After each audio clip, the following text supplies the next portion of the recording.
जय श्री राम। मंगल भवन अमंगल हारी, द्रवहु सुदशरथ अजीर बिहारी। ऋषि संग रघुवंश मणि, करी भोजनु विश्राम। बैठे प्रभु भ्राता सहित, दिवसु रहा भरि जामु। श्यावर रामचंद्र की जय, पवन सुत हनुमान की जय। हर हर महादेव की जय। अर्थात रघुकुल के शिरोमणि प्रभु श्री रामचंद्र जी ऋषियों के साथ भोजन और विश्राम करके भाई लक्ष्मण समेत बैठे। उस समय पहर भर दिन रह गया था। लखन हृदय लाल सा विशेषी, जाय जनकपुर आइए देखी। प्रभु भय बहुरी मुनि सकुचाही, प्रगट न कही मन ही मुस्काही। अर्थात लक्ष्मण जी के हृदय में विशेष लालसा है कि जाकर जनकपुर देखावे, परंतु प्रभु श्री रामचंद्र जी का डर है और फिर मुनि से भी सकुचाते हैं, इसलिए प्रकट में कुछ भी नहीं कहते, मन ही मन मुस्कुरा रहे हैं। राम अनुज मन की गति जानी, भगत बच्छलता ही हुलसानी। परम विनीत सकुचि मुस्काई, बोले गुर अनुशासन पाई। अर्थात अंतर्यामी श्री रामचंद्र जी ने छोटे भाई के मन की दशा को जान लिया, तब उनके हृदय में भक्त वत्सलता उमड़ आई। वे गुरु की आज्ञा पाकर बहुत ही विनय के साथ सुकुचाते हुए मुस्कुराकर बोले, नाथ लखनपुर देखन चेहि, प्रभु सकोच डर प्रगट न कहि। जो राउर आयसु में पाओ, नगर देखाई तुरत ले आओ। अर्थात हे नाथ, लक्ष्मण नगर देखना चाहते हैं, किंतु प्रभु आपके डर और संकोच के कारण स्पष्ट नहीं कहते। यदि आपकी आज्ञा पाऊं तो मैं इनको नगर दिखलाकर तुरंत ही वापस लेकर आ जाऊं। सुनी मुनि सुकह बचन सप्रीति, कसन राम तुम्हें राखु नीति।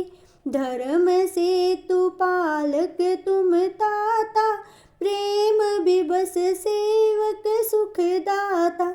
अर्थात यह सुनकर मुनीश्वर विश्वामित्र जी ने प्रेम सहित वचन कहे, हे राम, तुम नीति की रक्षा कैसे न करोगे? हे तात, तुम धर्म की मर्यादा का पालन करने वाले और प्रेम के वशीभूत होकर सेवकों को सुख देने वाले हो। जाय देखी आवहु नगरु, सुख निदान दो भाई। करहु सुफल सब के नयन, सुंदर बदन दिखाई। श्यावर रामचंद्र की जय, पवन सुत हनुमान की जय। हर हर महादेव की जय।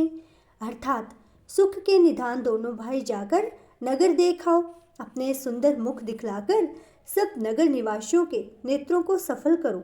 मुनि पद कमल बंदी दो भ्राता, चले लोक लोचन सुखदाता। बालक वृंद देखी अति शोभा, लगे संग लोचन मनु लोभा। अर्थात सब लोगों के नेत्रों को सुख देने वाले दोनों भाई मुनि के चरणों की वंदना करके चले। बालकों के झुंड इनके सौंदर्य की अत्यंत शोभा को देखकर उनके साथ लग गए। उनके नेत्र और मन इनकी माधुरी पर लुभा गए। पीत बसन परि कर कटि भाथा, चारु चाप सर सोहत हाथा। तन अनुहरत सुचंदन खोरी, श्यामल गोर मनोहर जोरी। अर्थात दोनों भाइयों के पीले रंग के वस्त्र हैं, कमर के पीले दुपट्टों में तरकस बंधे हैं, हाथों में सुंदर धनुष बाण सुशोभित हैं। श्याम और गौर वर्ण के शरीरों के अनुकूल, अर्थात जिस पर जिस रंग का चंदन अधिक फबे, उस पर उसी रंग के सुंदर चंदन की खोर लगी है। सांवरे और गोरे रंग की मनोहर जोड़ी है। के हरि कंधर बाहु विशाला, उड़े अति रुचिर नाग मणिमाला। सुभग सोन सरसीरुहु लोचन बदन मयंक ताप त्रय मोचन। अर्थात सिंह के समान पुष्ट गर्दन गले का पिछला भाग है, विशाल भुजाएं हैं, चौड़ी छाती पर अत्यंत सुंदर गजमुक्ता की माला है, सुंदर लाल कमल के समान नेत्र हैं, तीनों तापों से छुड़ाने वाला चंद्रमा के समान मुख है। कान ही कनक फूल छवि देहि, चितवत चित ही चोरी जनु लेहि, चितवनी चारु भ्रिकुटी बर बांकी, तिलक रेख शोभा जनु चाकी। अर्थात कानों में सोने के कर्णफूल अत्यंत शोभा दे रहे हैं और देखते ही देखने वालों के चित्त को मानो चुरा लेते हैं। उनकी चितवन यानी दृष्टि बड़ी ही मनोहर है और भौहें तिरछी और सुंदर हैं। माथे पर तिलक की रेखाएं ऐसी सुंदर हैं मानो मूर्तिमती शोभा पर मुहर लगा दी गई हो। रुचिर चोतनि सुभग सिर, मेचक कुंचित केस, नख सिख सुंदर बंधु दो शोभा सकल सुदेश। सियावर रामचंद्र की जय, पवन सुत हनुमान की जय, हर हर महादेव की जय। अर्थात सिर पर सुंदर चौकोनी टोपियां दिए हैं, काले और घुंघराले बाल हैं। दोनों भाई नख से लेकर शिखा तक यानी एड़ी से चोटी तक सुंदर हैं और सारी शोभा जहाँ जैसी चाहिए वैसी ही है।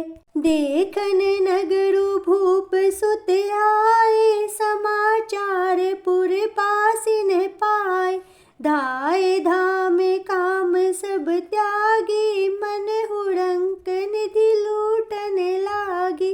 अर्थात सब पूर्वासियों ने जब यह समाचार पाया कि दोनों राजकुमार नगर देखने के लिए आए हैं, तब वे सब घर बार और सब कामकाज छोड़कर ऐसे दौड़े मानो दरिद्री यानी धन का खजाना लूटने वाला हो। निरखी सहज सुंदर दो भाई, होहि सुखी लोचन फल पाई, जुबति भवन झरोखनि लागी, निरखहि राम रूप अनुरागी। अर्थात स्वभाव से ही सुंदर दोनों भाइयों को देखकर वे लोग नेत्रों का फल पाकर सुखी हो रहे हैं। युवती स्त्रियां घर के झरोखों से लगी हुई प्रेम सहित श्री रामचंद्र जी के रूप को देख रही हैं। कहे ही परस पर बचन सप्रीति, सखीन है कोटि काम छवि जीती, सुर नर असुर नाग मुनि माही, सोबासी कहूँ सुनी अति नाही। अर्थात वे आपस में बड़े प्रेम से बातें कर रही हैं। हे सखी, इन्होंने करोड़ों कामदेवों की छवि को भी जीत लिया है।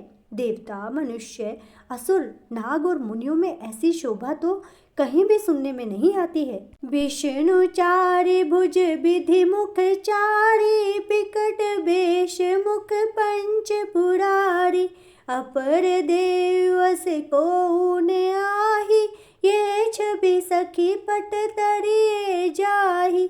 अर्थात भगवान विष्णु के 4 भुजाएं हैं, ब्रह्मा जी के 4 मुख हैं, शिवजी जी का विकट यानी भयानक वेश है और उनके 5 मुंह हैं। हे सखी, दूसरा देवता भी कोई ऐसा नहीं है जिसके साथ इस छवि की उपमा दी जा सके। और इसके साथ ही आज का श्री रामचरितमानस का पाठ यहीं पर संपूर्ण होता है। आगे की कथा का रसपान करने के लिए हमसे जुड़े रहें। जय श्री राम।